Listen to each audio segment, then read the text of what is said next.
3DX 15 मिनिटात करू शकतोय, हे मशीन 10 मिनिटात करते. म्हणतोय ना मी, अजून बी 1 रुपयाचा काहीच खर्च नाही केला. आता दुसरे मशीन आहेत माझे, रोज काही ना काही चालू आहे. पहिले मी जुनं 3DX 2012चं मशीन विकूनच हे बुल घेतलेलं आहे.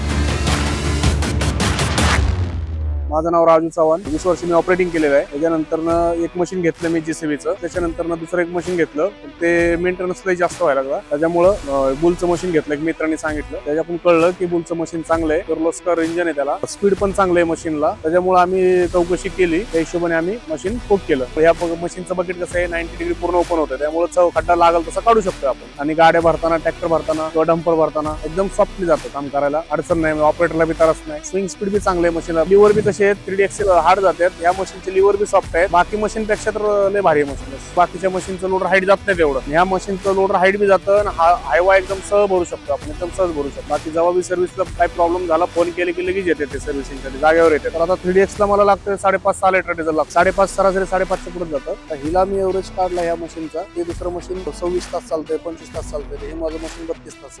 कमी RPM मध्ये असून बी स्पीड जास्त आहे मशीनला, त्याच्यामुळे काम बी स्पीड होतं आणि आपलं डिझेल बी बचत. महिन्याला नाही म्हणलं तरी तुम्हाला सांगतो, साधारण 700-800-900 रुपये रोजचं डिझेल बचत होतं माझं. साधारण 30,000 रुपये महिन्याला डिझेल. आता मला जर परत मशीन घ्यायचं असेल, जुनं जे मशीन आहे 3DX, ते विकून बुलचंच घेणार.